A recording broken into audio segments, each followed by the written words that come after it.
Deuxième chose dont je n'ai pas pu parler dans le cas, je vous en parle parce que vous êtes tous présents, c'est un péché qu'il ne faut pas commettre lors de ce genre de séjour que malheureusement beaucoup de musulmans ont tendance à commettre, pas seulement quand c'est un voyage culturel comme celui-ci, mais même quand c'est un voyage spirituel, voire même le summum de la spiritualité, c'est-à-dire le jour où vous irez à la Mecque en tant que pèlerin ou petit pèlerin. Ce péché favori des musulmans, c'est le gaspillage, n'est-ce pas? Al-tabdhir ou al-israf sont les termes utilisés par le Coran. Alors Dieu dit dans le Coran, Inna Allah la yuhibbu al-musrifin.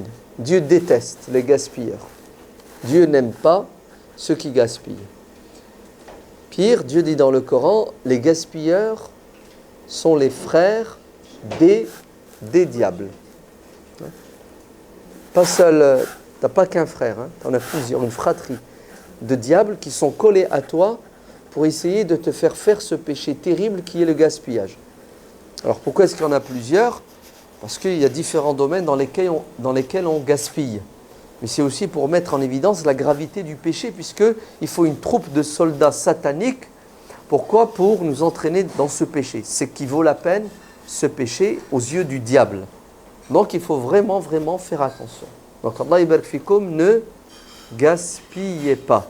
Le prophète sallallahu alayhi wa sallam a dit, buvez, mangez sans gaspiller, habillez-vous sans ostentation.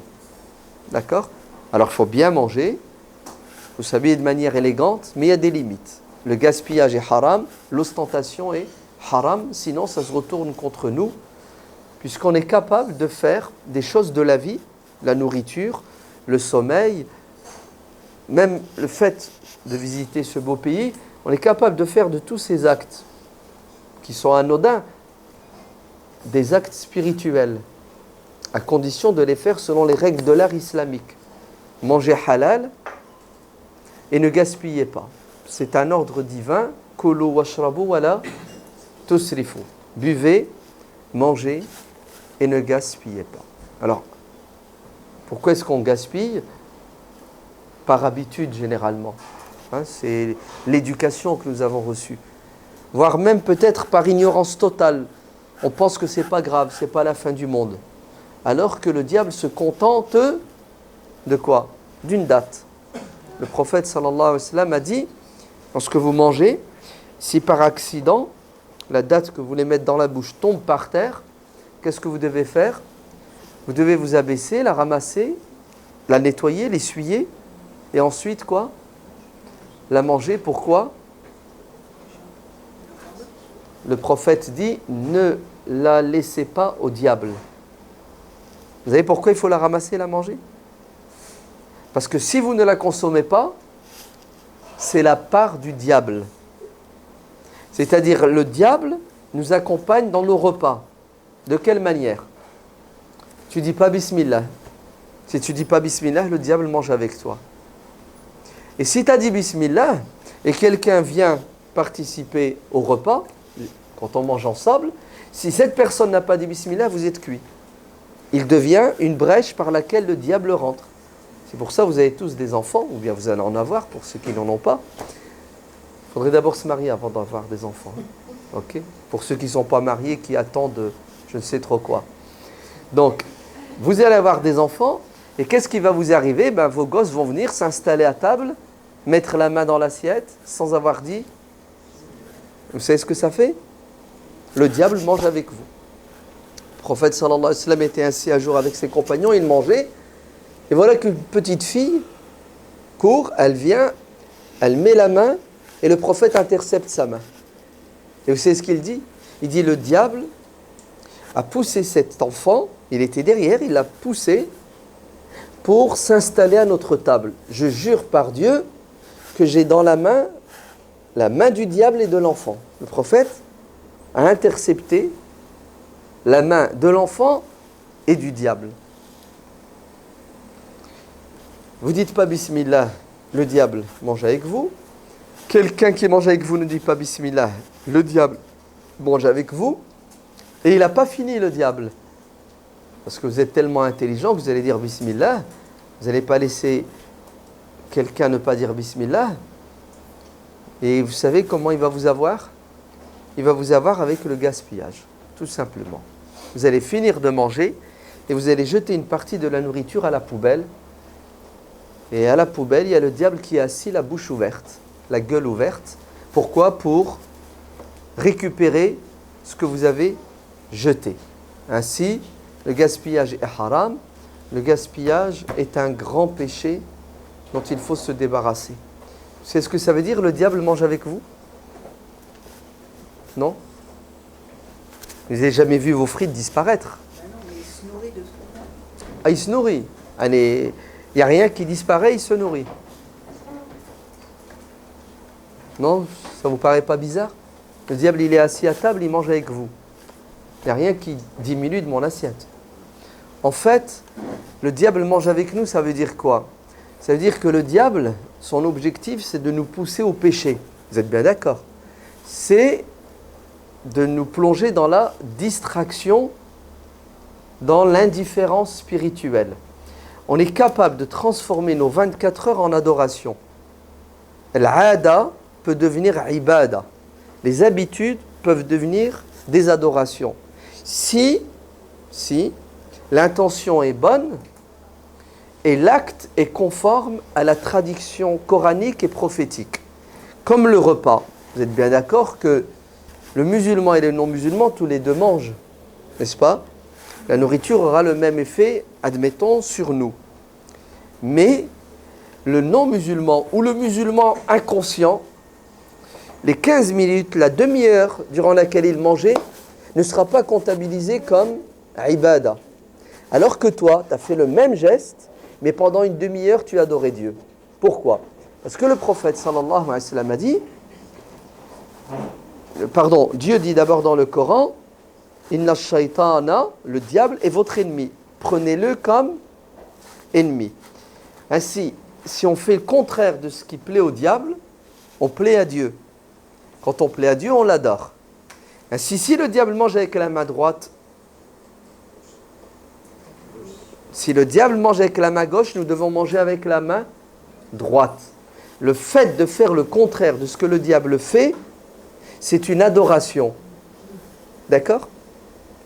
Deuxièmement, le prophète sallallahu alayhi wa sallam a dit, celui qui mange et après avoir mangé, dit Alhamdulillah, alladhi at'amani hadha wa razaqanihi min ghayri hawlin minni wala quwwatin. Dieu lui efface les péchés qu'il a fait avant d'avoir mangé. Vous avez vu? Vous mangez, c'est un besoin physique, physiologique. C'est une nécessité, parfois c'est un plaisir aussi. Le besoin vital et le plaisir égal, en fonction de l'intention et l'art de manger, ibada, adoration, expiation des péchés. Les petits, bien entendu. Donc, je mange et je me fais pardonner. C'est beau ou c'est pas beau? Vous avez vu? Ce qui est normal et naturel et habituel peut se transformer en adoration parce que je suis soucieux dans le fond, l'intention, et dans la forme, la sunna. Ainsi, celui qui ne mangera pas de cette manière aura été victime du diable parce que il n'aura pas gagné de bonnes actions et il ne se sera pas fait pardonner ses péchés. C'est clair? Donc, ça veut dire quoi, le diable mange avec toi? Ça veut dire que le diable a réussi, pendant le repas, à te faire oublier que tu pouvais transformer ton repas en adoration, ou à te faire faire un péché pendant le repas pour annuler cette adoration. Car les mauvaises actions annulent et effacent les bonnes actions et le contraire. Vous me suivez? Donc, lorsque vous mangez et que vous gaspillez, vous n'adorez pas Dieu, voire vous lui désobéissez et vous faites des péchés et pas des moindres, des grands péchés. C'est clair? Donc le diable a des soldats qu'il envoie dans les restaurants, c'est ça? Pour hypnotiser les gens en les poussant à manger avec les yeux, c'est ça? À remplir l'assiette et à ne pas la finir. Vous n'avez pas remarqué ce qui se passe? On met, c'est gratuit. Hein? Non, c'est dans le forfait. D'accord? Je mange, puis à un moment donné, il y a des limites. Hein? Ben, c'est pas grave. Hein, le serveur, il va passer, il va prendre l'assiette et il va m'en débarrasser. Vous avez compris le problème où il est? Donc Allah yabarak fikum, quand vous vous servez, vous prenez ce que vous allez manger. Ne prenez pas plus. Vous allez dire comment je vais savoir? Bah, écoute, tu te connais mieux que n'importe qui. Non, je vais te donner une formule qui est toute simple. Prends peu, finis, et si t'as encore faim, il y a du rab. Non? Logique ou pas logique? Mais vous faites une deuxième erreur. Il y a tellement de choix, puis parfois il y a des choses nouvelles. La curiosité oblige. Tiens, je vais choisir ça, je vais goûter, je vais découvrir. Manque de peau, tu as goûté, ça ne te plaît pas. Et ça finit où? Pourquoi vous prenez le risque de détruire une odoration? Mangez ce que vous connaissez. Et si jamais vous voulez à tout prix prendre quelque chose que vous ne connaissez pas, assurez-vous d'avoir un voisin qui pense comme vous. Comme ça, vous lui filez ce que vous ne mangez pas. Non, ça ne marche pas, ça. Ça ne se fait pas. Hein. Hein, c'est honteux, c'est archouma. Ouais. Non, c'est mal poli, c'est une mauvaise éducation. On préfère que ça aille à la poubelle que de dire à son voisin, tiens, s'il te plaît, finis cette tomate, j'y arrive plus. Non, mais je le sais que vous êtes capable de le faire. D'ailleurs, je vous pousse à le faire. C'est mon objectif. Ce que je veux vous dire, c'est que votre assiette doit finir comment? Propre, nickel. Et vous voulez que j'aille encore plus loin? Le prophète sallallahu alayhi wa sallam a dit dans le hadith rapporté par l'imam al-Bukhari, quand vous avez fini de manger, léchez-vous les doigts. Bon, les Arabes mangeaient avant avec les doigts, c'est ça? Aujourd'hui, vous pouvez manger avec vos doigts. Hein. C'est pas signe de barbarie, un hacha. Hein. La majorité des gens sur Terre mangent avec leurs doigts. Vous mangez avec vos doigts, laissez les doigts, les couverts, l'assiette elle-même. Prenez un morceau de pain, nettoyez, et le diable, harakiri. Il est là, il attend. Vous ne l'avez pas laissé s'installer, et à la fin, même un petit pois, il ne peut pas le manger. Nickel. Une demi-heure de ibada, vous n'avez pas perdu du temps, vous avez plu à Dieu, vous avez déplu au diable. Donc, prenez, mettez dans votre assiette ce que vous allez manger, ce que vous pouvez manger, ce dont vous êtes sûr que vous allez manger. Et si jamais il y a un accident, vous virez ça. À droite, à gauche, devant, cherchez quelqu'un pour, finir votre assiette. Et si jamais vous n'y arrivez pas, vous emportez. D'accord? Et c'est la même chose à l'extérieur dans les restaurants quand vous commandez. On ne gaspille pas la nourriture et on ne gaspille pas non plus la boisson. Ça aussi, c'est du gaspillage. Hein? C'est la même chose. Donc, quand vous prenez un verre, finissez-le. Quand vous prenez une canette, finissez-la. Et si vous n'arrivez pas à la finir, ce qui peut arriver, vous la filez à votre voisin. Ce n'est pas la fin du monde. D'accord? Donc, mangez et buvez et ne gaspillez pas. Le prophète sallallahu alayhi wa sallam a dit à son compagnon, Saad ibn Abi Waqqas, qui était en train de faire ses ablutions, il lui a dit, ne gaspille pas, même si tu fais tes ablutions au bord d'un fleuve. Donc vous êtes au bord du Bosphore, c'est ça, de la Corne d'Or. Même les ablutions, c'est ce que c'est les ablutions, c'est une ibada, c'est un acte d'adoration. Le gaspillage est interdit dans l'adoration. Le prophète, sallallahu alayhi wa sallam, faisait ses ablutions avec, tu permets? Ça. C'est combien ça? Ah non, je me suis trompé. C'est pas la bonne bouteille. Avec la moitié de ça. 250 centilitres. Vous avez compris? Le prophète, sallallahu alayhi wa sallam, faisait ses ablutions avec la moitié de cette bouteille. Bravo les musulmans qui ouvrent le robinet à fond pour faire leurs ablutions. Ils ont fait des études dans certains pays musulmans. Ils ont mis des récupérateurs d'eau en dessous du robinet dans les mosquées pour voir combien d'eau utilise un musulman pour faire le wudu. La moyenne, vous êtes prêts, c'est 6 litres d'eau. Aidez-moi. c'est 24 fois plus que la quantité d'eau qu'utilisait le prophète. C'est grave ou c'est pas grave? Et vous connaissez l'importance de l'eau sur terre aujourd'hui. Donc même vos ablutions, vous devez les faire avec quoi? Avec comme arrière-pensée spirituelle que le diable est présent. Le but des ablutions, c'est de se faire pardonner les péchés. C'est pas d'être propre. Tu vas être propre, tu prends du savon, tu prends une douche, etc. Les ablutions ont une dimension purement spirituelle. La preuve, tu touches une pierre et ta prière est valable quand tu n'as pas d'eau. Donc, vous faites les ablutions avec l'idée que quand vous crachez l'eau, c'est les péchés qui tombent. C'est ça? Quand vous frottez le visage, les péchés avec les yeux s'effacent. Non, nous, c'est 3, 4, 5 litres d'eau. Donc, on ne gaspille pas les boissons, on ne gaspille pas l'eau. Vous finissez votre verre et vous ne laissez pas un fond. Ils aiment bien laisser un fond, ah ouais. Ça fait bien. Ça évite d'être considéré comme un crevard, c'est ça. Ah, t'as vu le jaillir? Oh là là là là. C'est vrai. Il boit tout, il mange tout. D'ailleurs, dans notre culture française, c'est mal poli que de finir le verre, de rien laisser. Oui, oui, ça se fait pas. C'est un signe de... Tu sais pas vivre, parce que tu as tout fini, tu as tout bu. Vous finissez tout. Vous siphonnez la bouteille, le verre. Sinon, le diable se contente de quoi? D'une date. Vous entendez? Une date. Et le prophète, sallallahu alayhi wa sallam, a dit, craignez l'enfer.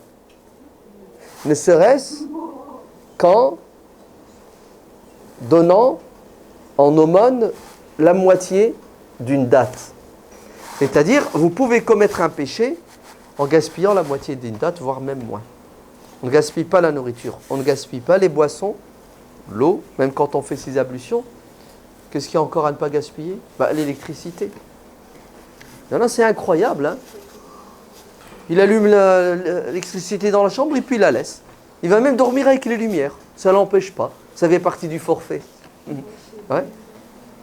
Ah oui, nos jeunes aujourd'hui, c'est incroyable. Hein, rien ne les dérange. C'est vrai, ils ne paient pas les factures. Ça ne les empêche pas de dormir. Ou bien, vous savez ce que disent? Oh, c'est pas grave, c'est pas important.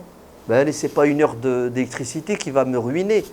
Eh oui, vous vous trompez. Ce sont les centimes qui font les euros. Ce sont les zéros qui font les centaines et les milliers d'euros. Et qu'est-ce que tu as contre 10 centimes d'électricité par jour si tu les économises? Ça te cause un problème? Tu sais que 10 centimes, c'est le prix d'un repas en Somalie pour un enfant qui meurt de faim? Vous ne le savez pas? Vous négligez les miettes alors que ces miettes sauvent des vies humaines. Si tu as cette manière de penser, c'est-à-dire tu ne consommes que ce que tu dois consommer, tu ne gaspilles pas, automatiquement tu vas faire des économies dans tous les domaines. Et à la fin de l'année, tu vas t'en sortir avec 200, 300, 400 euros. Et là, tu peux prendre en charge un orphelin. Il y a 15 jours, en France, c'était la semaine du gaspillage. Je ne sais pas si vous avez suivi la presse, télévisée ou audio, si vous avez lu tous les articles, toutes les études, c'est une catastrophe.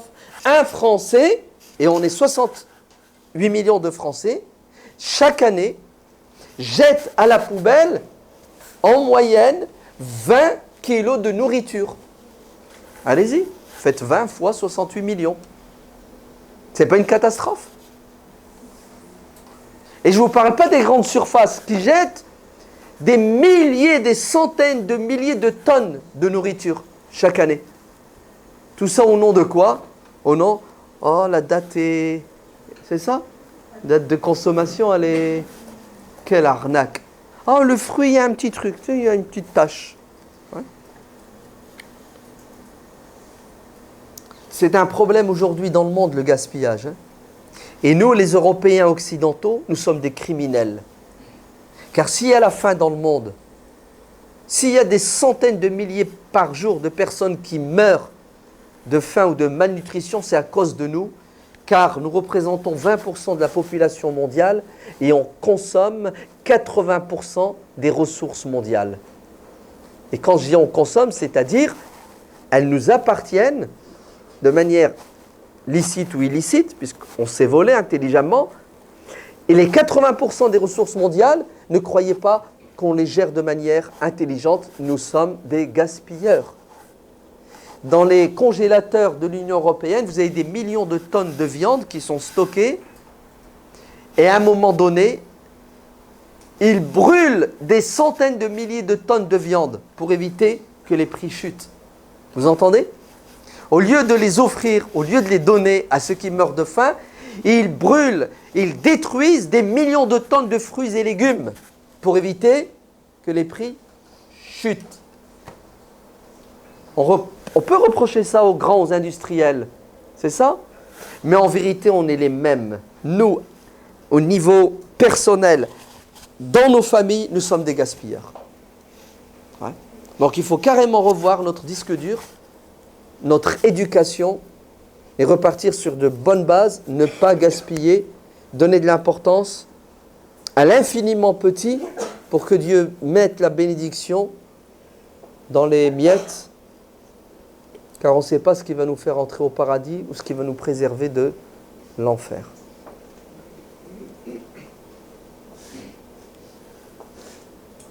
J'étais en Arabie au pèlerinage, la Mecque, les lieux saints, c'est ça ?